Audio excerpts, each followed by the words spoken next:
자, 반갑습니다. 지금부터 수업 시작하도록 하겠습니다. 경제 수업 오늘은 합리적 선택입니다. 오늘 배워볼 합리적 선택은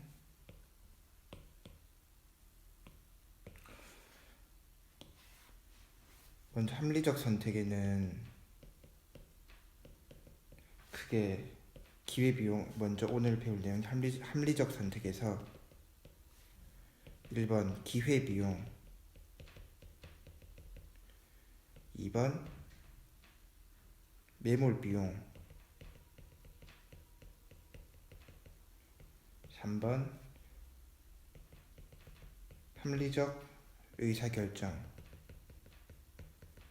그리고 마지막으로 경제적 요인에 대해서 배워보도록 하겠습니다.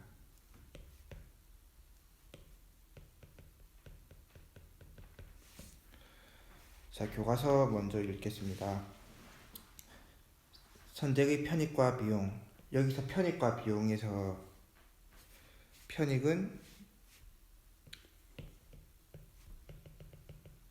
편익과 비용인데, 여기서 편은 편할 편에 더할 익입니다. 편할 편 더할 익. 그리고 기회비용은 쓸 비에 쓸용 함자를 쓰고 있습니다. 우리는 일상생활에서 수많은 선택의 상황에 부딪힌다. 선택을 합리적으로 하기 위해서는 선택에 따른 편익과 비용을 충분히 고려해야 한다. 우리가 어떤 선택을 함으로써 얻게 된 이득을 편익이라고 한다. 자, 편익의 뜻이 나왔습니다. 어떤 선택을 함으로써 얻게 되는 이득을 바로 편익이라고 부릅니다. 편익의 뜻을 쓰라고 하면 이 문장을 적을 수 있어야 됩니다.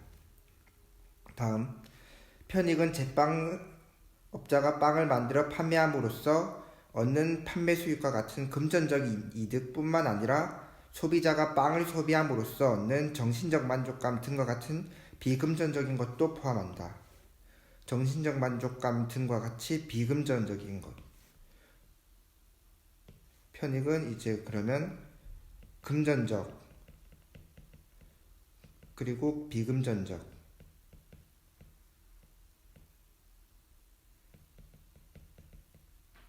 만족감을 일컫는 말입니다. 만약 어떤 선택을 할 때 포기한 것이 없다면 편익이 더 큰 것을 선택하는 것이 가장 합리적인 선택일 것이다. 하지만 우리는 일상생활에서 어떤 선택을 할 때 항상 무엇인가를 포기해야 하므로 합리적인 선택을 하기 위해서는 포기한 대안들의 가치도 고려해야 된다. 자, 포기한 대안들의 가치. 이 부분 중요합니다. 어떤 선택을 할 때 들어간 비용, 즉 선택을 위해 직접 지불한 비용을 명시적 비용이라고 하고, 화폐로 직접 지불하진 않았지만 어떤 선택으로 인해 포기한 다른 대안의 가치를 암묵적 비용이라고 한다. 이거 두 개 중요합니다. 그리고 이 앞에 문장이 뜻이 되겠죠. 명시적 비용의 뜻은 선택을 위해 직접 지불한 비용을 말하는 거고, 암묵적 비용의 뜻은 어떤 선택으로 인해 포기한 다른 대안의 가치를 말합니다. 우리가 어떤 선택을 할 때는 항상 기회비용을 고려해야 하는데, 이때 기회비용이란 명시적 비용과 암묵적 비용 중 가장 큰 것을 합친 것이다. 자, 이 말인즉슨 기회비용은 명시적 비용과 암묵적 비용을 합친 말입니다. 비용. 자, 그럼 설명을 한번 해보겠습니다. 기회비용에는 명시적과 암묵적 비용이 있다고 했습니다. 이거는 직접 지불한 비용이고, 이거는 직접 지불한 것은 아니지만 포기한 대안의 가치입니다. 자, 그러면 예를 한번 들어보겠습니다. 어떤 사람이 이제 시장에 갔는데, 시장이 아니라 배고파서 밥을 먹으려고 하는데, 치킨은 가격이 1만원이고, 탕수육은 가격이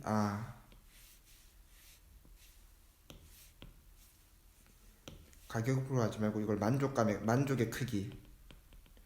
여러분들 만족의 크기는 이거를 숫자로 환산할 수는 없지만 이제 숫자로 환산한 것을 기수적 허용이라고 부릅니다. 이건 좀 깊어서 이것까지는 굳이 모르고 넘어가셔도 됩니다. 탕수육, 짬뽕, 치킨 먹었을 때 만족감은 이제 100, 탕수육은 90, 짬뽕은 80이라고 합시다. 그럼 여기서 이 사람이 돈을 주고 치킨을 먹고 싶으니까 치킨을 사 먹었습니다.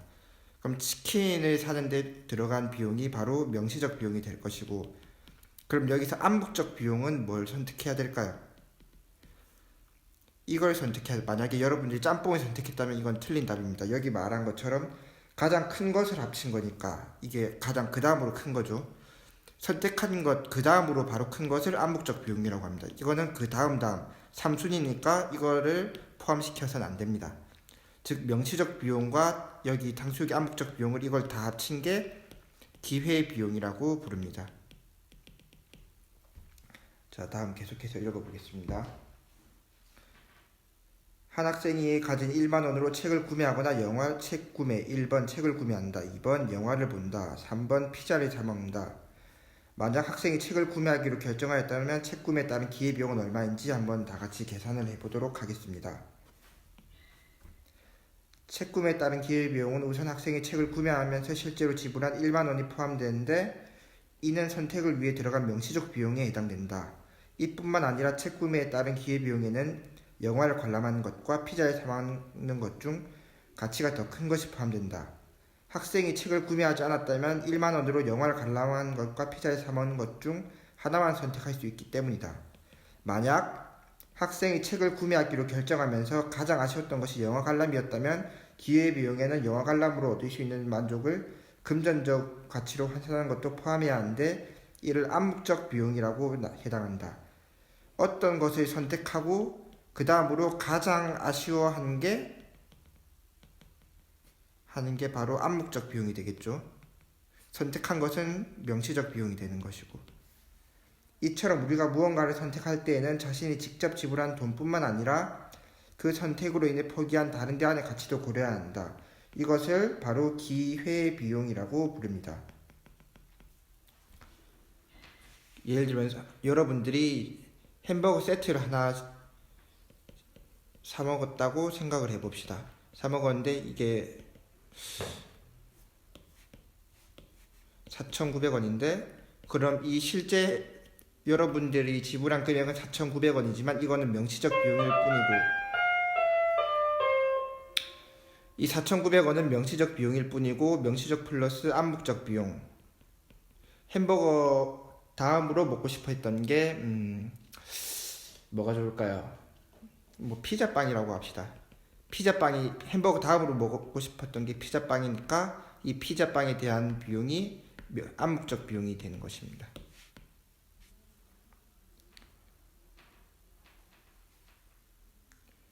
이것도 중요하니까 이것도 한번 읽어보도록 하겠습니다. 어떤 선택을 할 때 화폐로 직접 지불한 비용이 명시적 비용, 화폐로 직접 지불하진 않았지만 어떤 선택으로 인해 포기한 다른 대안의 가치 중, 여러분 이거 써놓으십시오. 가장 큰 대안입니다. 두 번째로 큰 것은 암묵적 비용으로 계산하시면 안 됩니다.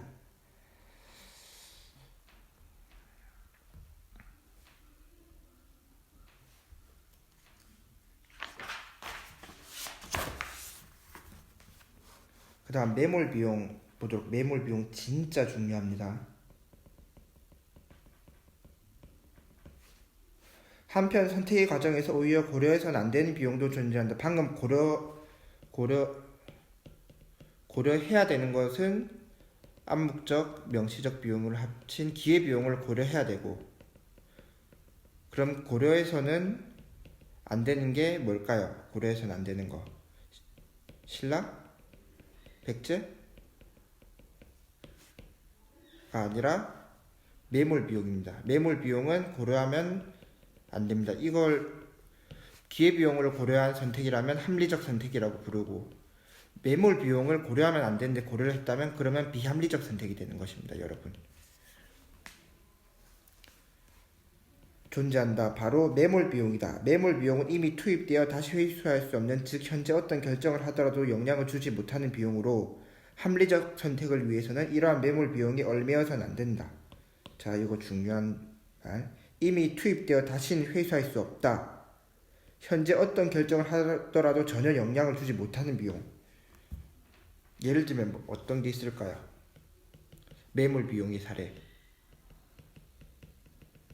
대표적으로 영화관이 있겠죠. 영화관.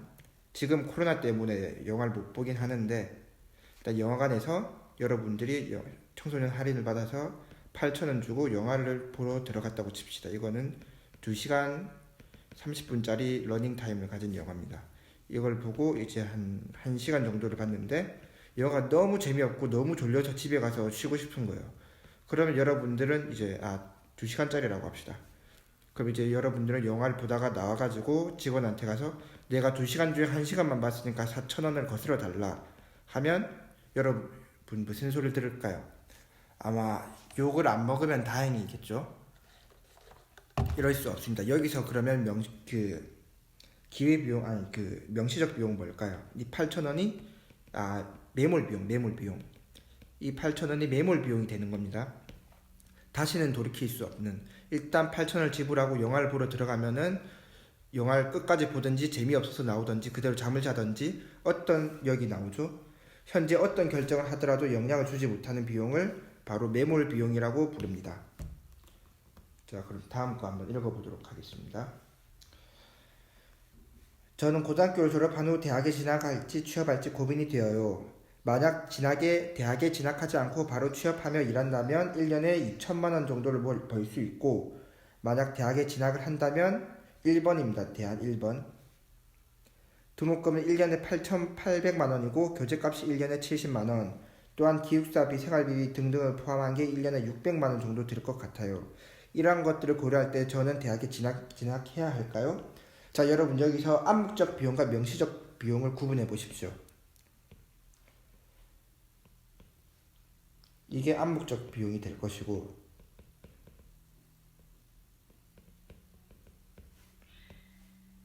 이게 명시적 비용이 됩니다. 먼저 대학을 진학할 경우이기 때문에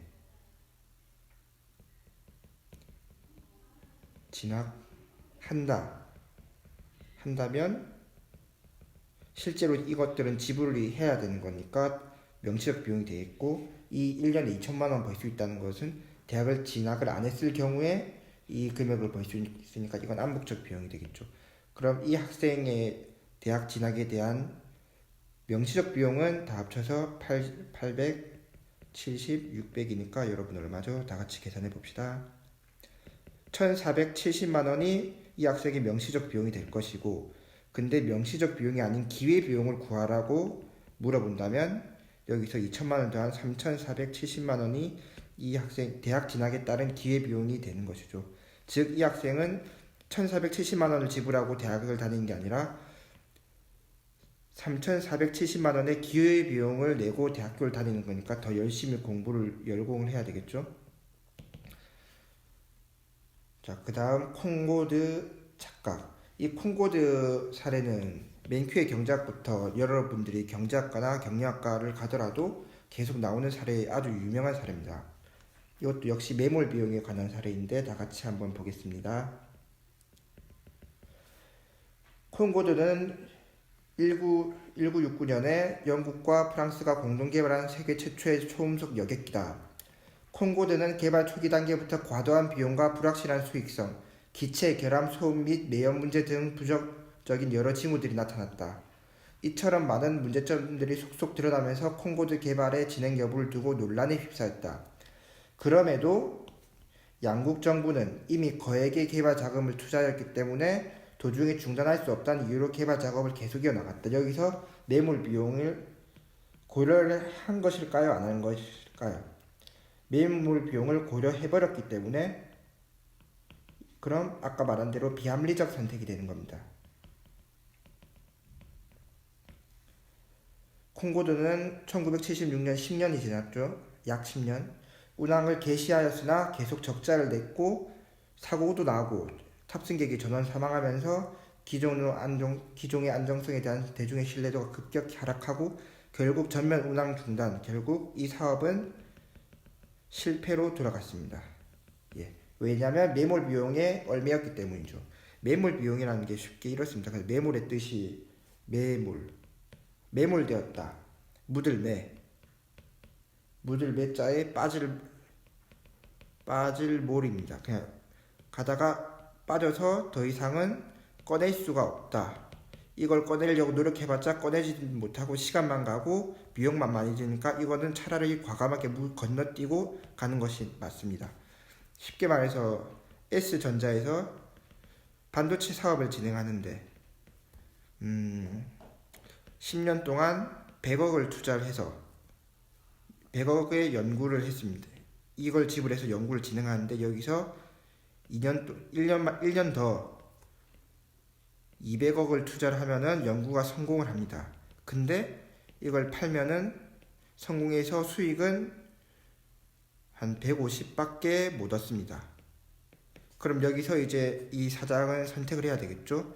연구를 계속 진행할 것인지 과감하게 포기를 해야 될 것인지.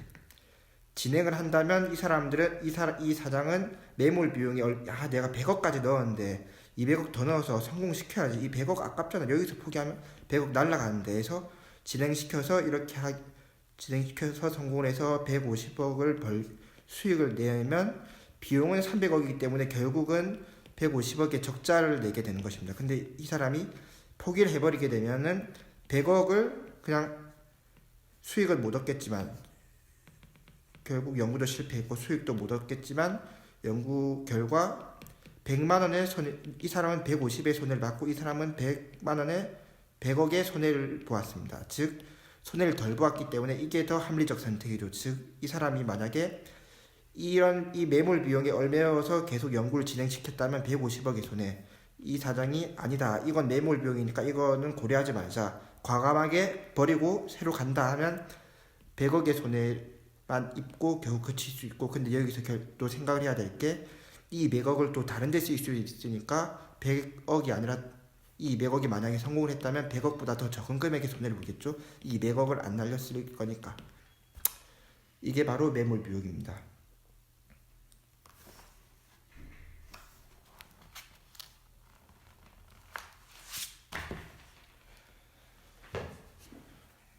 그 다음 합리적 선택 보도록 하겠습니다. 합리적 선택의 과정.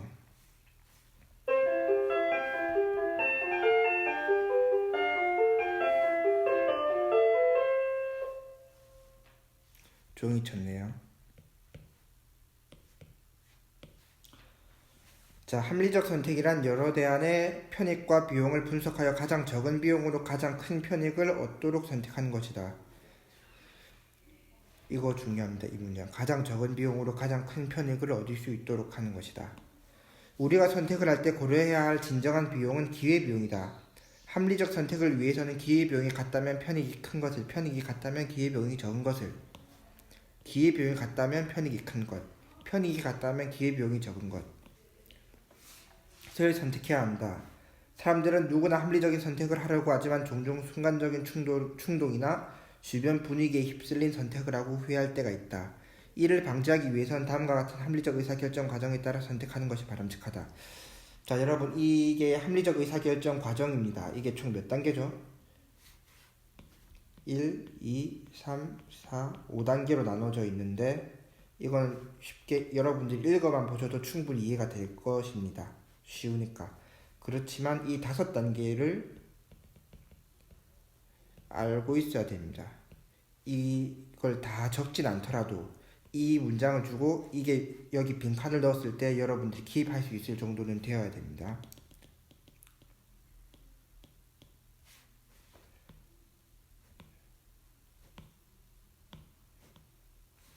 자, 예를 들면 이 단계에서는 편익과 비용 등을 비교한 최종안을 선택하고 이를 실행한다. 최종안이니까 최종 선택 및 실행 단계. 그리고 대안의 편익과 비용을 평가하여 대안을 평가한다. 그러니까 역시 이건 대안평가. 그 다음 이 단계에서 선택 가능한 대안을 탐색한다. 정보를 수집한다. 정보 수집, 대안 탐색. 그 다음 구체적인 평가 기준을 정한다. 중요도를 결정한다. 평가 기준 설정. 그 다음 마지막은 그냥 문제인식. 이런 식으로 이 빈칸에 들어갈 말이 뭔지 정도는 유추할 수 있어야 됩니다. 여기도 나오네요. 처음에 문제인식. 카메라를 구매해야 되겠다는 문제가 발생하고 그러면 평가 기준 설정. 기능, 가격, 디자인 중에 뭘 기준으로 선택할 건지 살펴보고 그 다음 정보 수집 및 대안 탐색. 요즘 최신 카메라들이 어떤 기능을 가지고 있는지 한번 찾아봅니다. 그 다음 대안 평가. 여기서 출시한 카메라를 살펴보고 가격, 기능, 디자인에 따라 평가표를 작성해서 최종 선택 및 실행을 합니다. 이게 합리적 선택의 의사결정 과정입니다.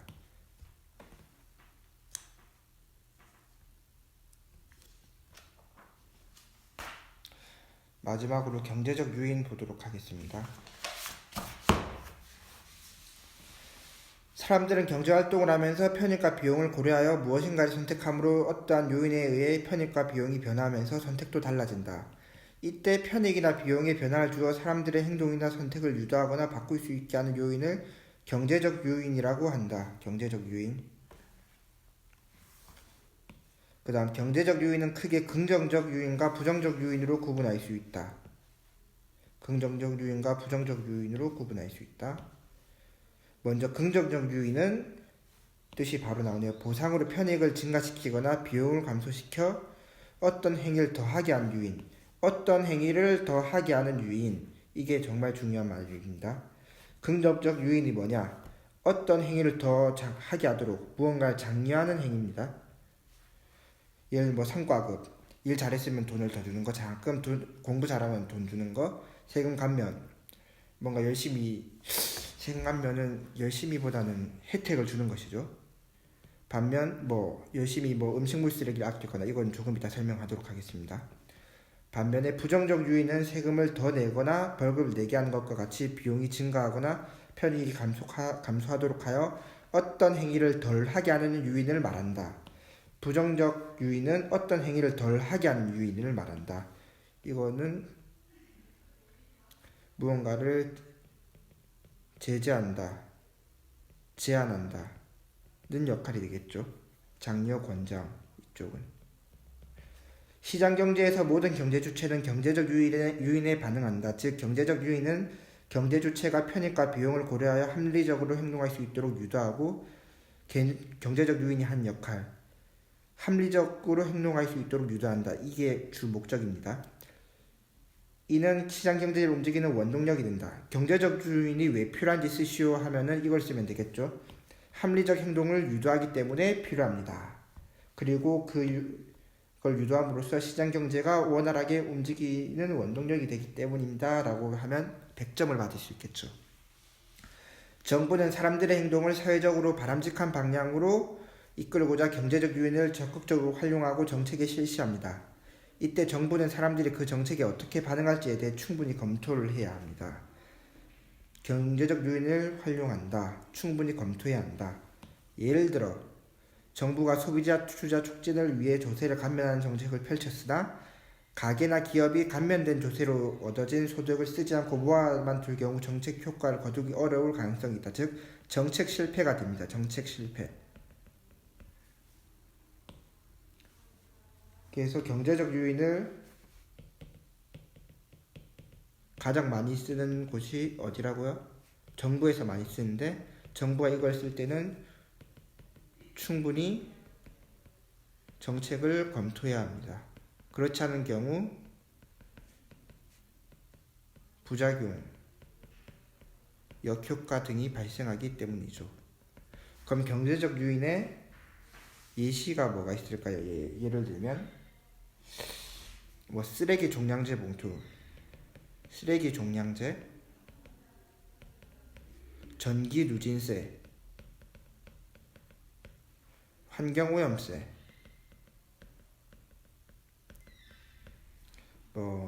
과속, 주차 위반, 과태료. 그다음 뭐 독감 같은 거, 예방 접종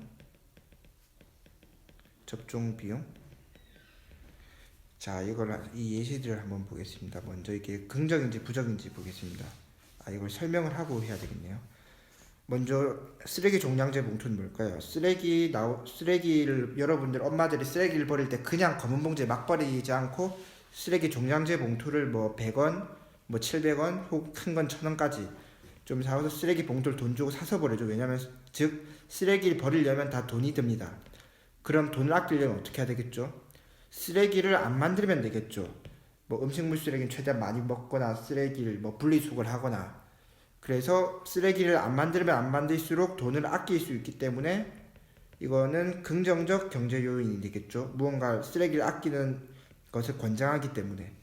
장려하고, 전기 누진세율은, 이 누진세가 뭐냐면 전기 요금이 그렇습니다. 처음에는 뭐 10만큼 쓰면 뭐 1당 뭐 10원씩, 2면 20원씩 이렇게 쭉쭉쭉 올라가다가 어느 순간 많이 쓰면 갑자기 요금이 확 올라갑니다. 이걸 바로 누진세라고 하는데, 이거는 만약에 이렇게 꾸준히 올라갔다면 이 사람이 똑같이 10을 썼는데 누진세를 적용했다면 이만큼의 요금을 내는데 누진세를 적용 안 했으면 이만큼 내기 때문에 돈이 많은 입장에서 난 돈이 많으니까 전기 펑펑 써야지, 돈 내면 되지 해서 이만큼 쓰는데 누진세가 적용되면 갑자기 전기세가 많이 올라가기 때문에 돈을 좀 아껴야 되겠다, 돈을 아끼게 만들죠. 무언가 그래서 전기 낭비를 안 하게 하기 때문에 이건 부정적 요인이 됩니다. 그 다음 환경오염세는 말 그대로 환경오염 시킬 경우 돈을 내게 하기 때문에 이건 역시 부정적 요인. 과속, 주차 위반, 과태료.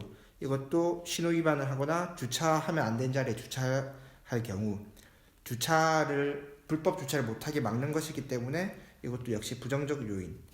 독감 예방접종.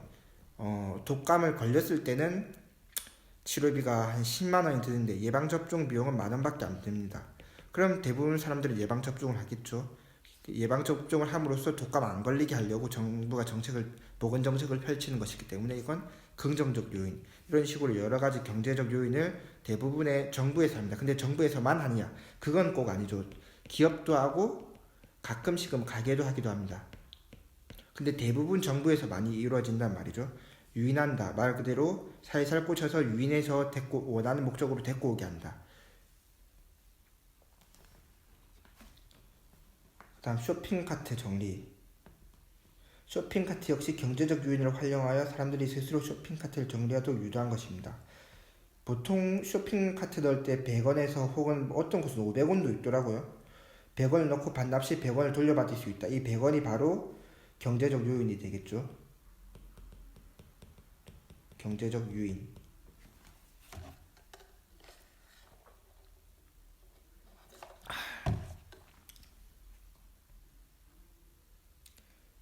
이게 100원이 정말 별거 아닌 것 같지만 이제 어차피 카트를 설마 집에 들고 가는 사람은 없겠지만 이 100원이란 경제적 요인이 없었다면 사람들은 카트를 제자리에 안 꽂고 막 마트 여기저기 그냥 던지고 갔겠죠. 자기는 장을 이미 담았으니까. 그렇지만 이제 여기서 계산을 하고 여기 바로 여기까지만 가면 되는데 이거 아까워서 100원 그냥 거저 받을 수 있는데 이 100원이 엄청 큰 역할을 하는 겁니다. 만약에 이 100원이 없었다면 이걸 여기저기 널브러진 쇼핑카트를 정리한 직원을 최소 한 10명은 한 2-3명은 더 뽑아야 했기 때문에 이 2-3명의 월급을 주는 것보다 차라리 이 100원이란 경제적 요인을 활용해서 사람들이 직접 정리를 하게 만든 좋은 정책. 이거는 정부에서 한 게 아니라 기업에서 한 경제적 요인 활용법이 되겠죠. 이거는 역시 정부에서 한 거고, 아까 말한 음식물 쓰레기 종량제입니다. 쓰레기를 많이 만들면 봉투값이 많이 나가니까 돈이 많이 들 것이고, 쓰레기를 작게 만들면 봉투 살 필요가 없으니까 더 적게 만들는 거겠죠. 자, 그럼 배운 내용 스스로 확인하기 위해서 다 같이 한번 풀어보도록 하겠습니다. 어떻게 생산할 것인가? 일단 정답은 이렇습니다. 자동차 생산을 위해 사원 수를 늘릴 것인지 공장 설비를 늘릴 것인지 고민하고 있다. 사원 수로 할 건지 설비 늘릴 건지 어떻게 생산하는 건지 고민하는 거죠. 그 다음 기업은 자동차를 생산할지 오토바이 생산할지 고민하고 있다. 일단 무엇을 생산하지? 하는 게 무엇을 얼마나 생산할지를 고민합니다. 그 다음 해야 될 게 어떻게 그런 생산할 물건이 정해졌다면 그걸 어떻게 생산할지 그 다음 정하고 그 다음 이걸 생산했다면 누굴 위하여 생산하지? 자동차의 판매 수익이 증가하자 직원들에게 어떤 방식으로 성과급을 지급할지 고민하고 있다. 이건 분배가 되겠죠.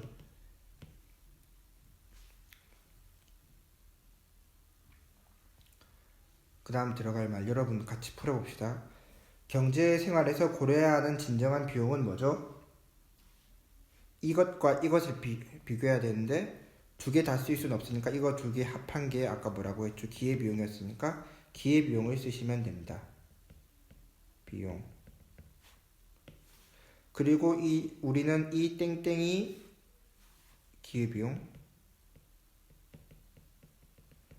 기회비용이 무엇과 무엇을 모두 포함하고 있음에 유의해야 된다. 이거 두 개 합한 거. 명시적 비용과 암묵적 비용인데 뭐가 들어가야 되는지 한번 뒤에서 봅시다. 여기서 무엇 디귿은 선택으로 인해 포기하는 다른 기회의 가치를 말한다. 포기하는 것의 가치가 아까 뭐라고 했었죠? 암묵적 비용을 말하고 있었으니까 이건 암묵적 비용. 여기도 암묵적 비용. 그럼 하나가 남았으니까 뭐가 들어가야 되죠, 여러분? 명시적 비용이 들어가야 됩니다. 명시적 비용. 마지막 하나 남은 게 바로 기회비용인데 읽어보도록 하겠습니다. 한편 선택을 할 때 고려해서는 안 되는 비용이 있다. 이거에서 바로 매몰 비용인 걸 알 수 있죠. 이는 일단 자신의 손을 떠나 지출되는 회수할 수 없는 비용. 명시적 매몰 비용의 키워드는 두 가지입니다. 고려해서는 안 되는 비용과 회수할 수는 없는 비용. 1번과 2번. 매몰 비용의 특징을 두 가지 쓰시려 하면 이것과 이것을 쓰시면 되겠죠. 매몰 비용.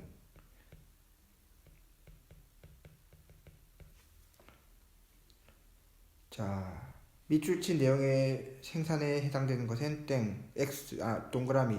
해당되지 않는 것은 X로 표시하시오. 밀을 재배하였다. 밀을 만들었으니까 생산. 시장으로 운송하였다.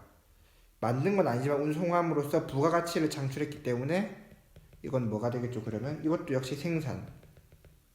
이것도 여기선 재화를 만들었지만 여기선 강의를 통해서 서비스를 뭐 했죠? 분배했나요? 생산을 했죠. 생산. 이것도 생산.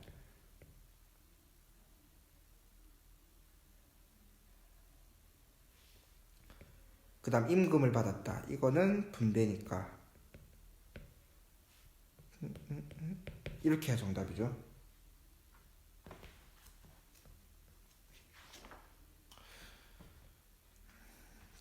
뒤에 탐구 활동은 여러분들이 다음에 온라인 계약이 끝나고 같이 등교해서 풀어보도록 하겠습니다. 자, 그럼 오늘 수업은 여기까지 하도록 하겠습니다. 그 전에 일단 오늘 배운 거 한번 복습하고 가겠습니다. 왜냐면 다음 시간에 문제를 풀 거기 때문에 특히 이 부분이 제일 중요해서 간단하게 복습 한 5분만 하겠습니다.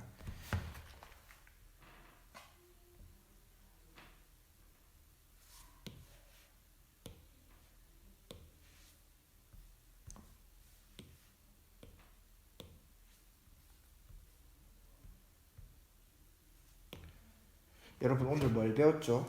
일단 기회비용을 배웠고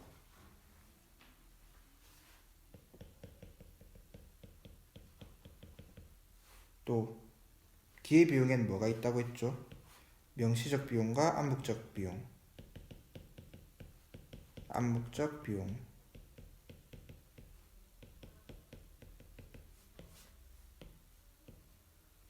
명시적 비용의 뜻은 뭐죠? 실제로 지불한 것이고 암묵적 비용은 포기한 것이죠. 자, 그 다음 또 뭐 배웠죠? 합리적 선택을 배웠는데 여기서 선생님이 좀 보충 설명하도록 하겠습니다. 합리적 선택에는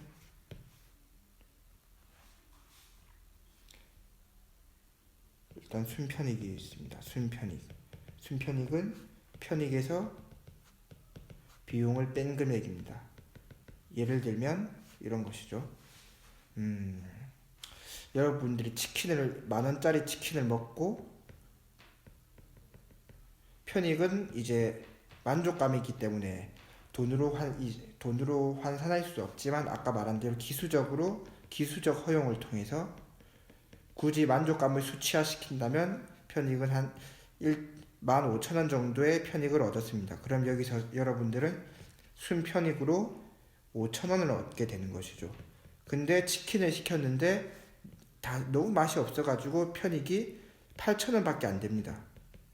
그러면 여러분들의 순편익은 5,000원이 아니라 마이너스 2,000원이 되니까 그럼 이거는 합리적 선택이 못 되는 케이스가 되겠죠. 이건 합리적 선택이 되는 케이스고 이렇게 생각하시면 됩니다. 순편익과 편익. 순편익은 편익에서 비용을 뺀 금액입니다. 이거 꼭 기억해 두셔야 됩니다. 여러분 분명히 저 가르쳐 드렸습니다. 나중에 정말 시험에 만약 이게 나왔는데 없어요 하지 마시고 이거 중요합니다. 이걸 알아야 문제를 풀 수 있습니다. 매몰 비용 보겠습니다. 매몰 비용도 아마 이 단원에서 가장 중요한 걸 꼽으라고 하면 저는 매몰 비용과 매몰 비용 첫 번째, 두 번째, 그 다음 경제적 유인 이 다 중요하지만 굳이 순서를 매기라면 이렇게 저는 개인적으로 순서를 매길 만큼 매몰 비용이 진짜 중요합니다. 그래서 이거 의미 한번 적어보도록 하겠습니다. 이미 지출해서 회수가 불가능한 비용을 매몰 비용이라고 부릅니다. 이거는 고려해야 될까요? 안 해야 될까요? 고려하면 안 되는 비용입니다. 그 다음 합리적 의사결정의 과정. 아까 몇 단계가 있었죠? 1에서 5단계가 있었는데 이건 말로 한번 얘기해 봅시다. 첫 번째, 1번 문제 제기. 그 다음 이 문제를 통해서 이 문제를 어떻게 해결할지에 대한 해결책들을 여러 가지 제시하니까 대안 나열. 그 다음에 그 대안을 나열해서 그 대안 중에 뭘 선택할지 기준을 정해야 되니까 평가 기준 설정. 그 다음에 대안을 예를 들어 뭐 B안을 선택하려고 했다. 그럼 그 대안을 평가를 하고 마지막으로 최종 선택 및 실행을 해야 되겠죠. 여러분들 이걸 설명할 수는 없더라도 이 설명된 거에서 키워드 이제 제목은 적을 수 있어야 됩니다. 키워드는 알고 있어야 되고 그리고 그 다음으로 경제적 요인에 대해서 배웠습니다. 경제적 유인에는 뭐가 있죠?